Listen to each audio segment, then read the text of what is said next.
রমজান মাসে আপনারা কোন মিষ্টি কুমড়োর চাষ করবেন তা নিয়ে আজকের ভিডিওতে আলোচনা করব। আজকের ভিডিওতে আমি দুই ধরনের মিষ্টি কুমড়ার জাত সম্পর্কে আলোচনা করব।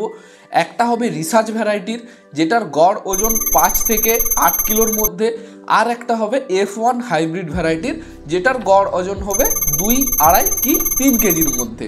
তো চলুন ভিডিওটিকে শুরু করা যাক। এবং ভিডিওর শেষে আমি একটা বোনাস পয়েন্ট বলবো, মানে আপনি আলুর জমিতে কিভাবে মিষ্টি কুমড়োর চাষ করবেন সেটা সম্পর্কে বিস্তারিত আলোচনা করব।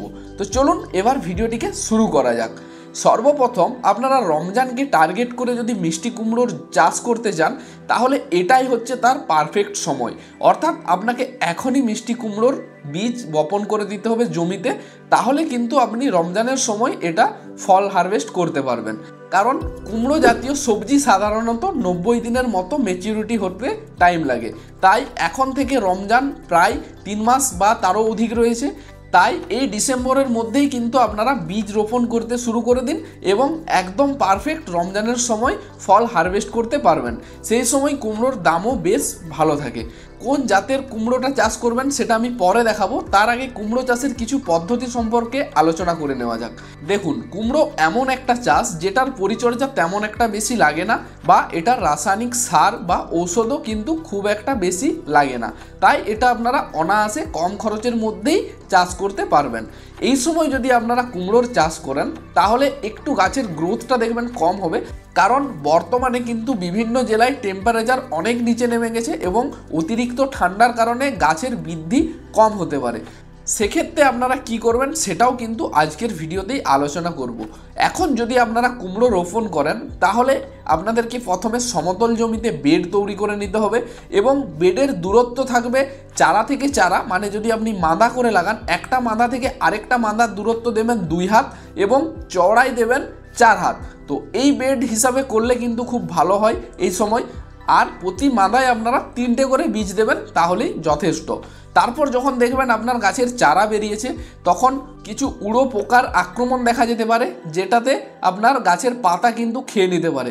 তার জন্য আপনাদেরকে আগে থেকে আগাম সতর্কতা অবলম্বন করতে হবে এবং পোকার ওষুধটা বার কয়েক চারা গাছে দিয়ে দিলেই কমপ্লিট, আর তেমন একটা পরিচর্যা করার প্রয়োজন নেই। এবং এই সময় যে প্রথমেই বললাম, যেহেতু গাছের বৃদ্ধি কম হয়, তাই আপনাকে প্রতি সপ্তাহে মোটামুটি একবার করে পিজিআরটা ব্যবহার করে যেতে হবে। পিজিআর বলতে যেটা গাছের গ্রোথ বৃদ্ধিতে সাহায্য করে, সেটা আপনি যে কোনো পিজিআর ব্যবহার করতে পারেন। বাকি রাসায়নিক সার দিয়ে আপনি যখন 4 পাতা হবে লতানোর আগে আপনারা একবার রাসায়নিক যে কোনো সার হলে NPK 10-26-26 অথবা গোমরের 20-20 যে কোনো রাসায়নিক সার দিয়ে সাইডের মাটিটা খুশকে দেবেন। সেক্ষেত্রে গাছের গ্রোথ আরও বাড়বে।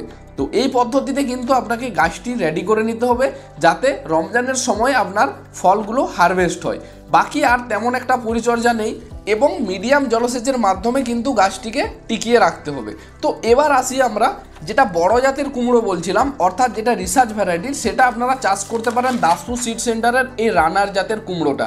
এটা আমি নিজে পার্সোনালি চাষ করি এবং এটার ফলন কিন্তু খুব ভালো পাই, আর এটার সাইজও কিন্তু খুব ভালো। আর সবথেকে যেটা ভালো লাগে এই কুমড়োটার, যে বিট থাকে, তার জন্য এটার মার্কেটে চাহিদা খুব ভালো হয়। তো এটার তো আমি প্রথমেই বললাম যে 5 থেকে 8 কিলোর মধ্যে সাইজ হয়। আর অনেক কৃষক কিন্তু আমাদের এই ভ্যারাইটিটি চাষ করেছেন।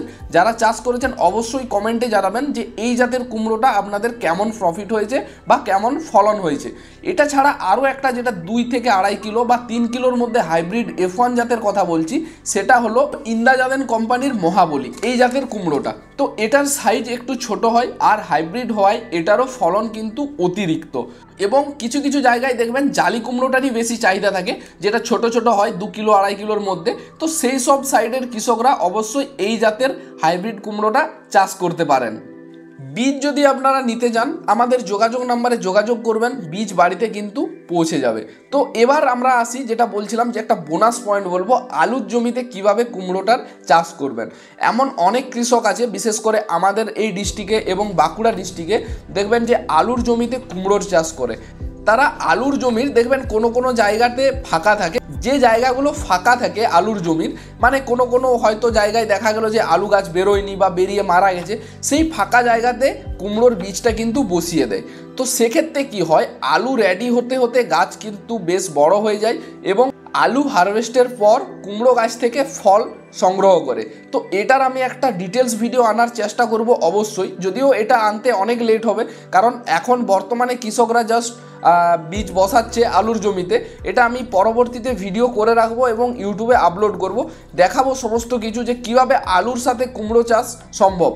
এই প্রসেসের সম্পূর্ণ আমি একটা ভিডিও আনার চেষ্টা করব, কারণ অনেকের কিন্তু আমার মুখের কথাই বুঝতে অসুবিধা হতে পারে। তো আমি অবশ্যই চেষ্টা করব যে আলুর জমিতে কিভাবে কুমড়োর চাষটা করে।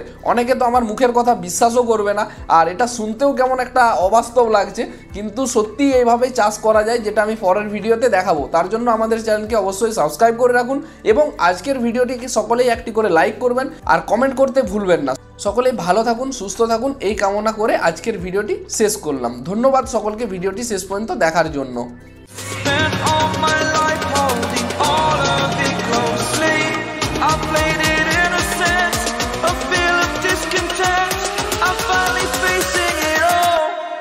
Fearless.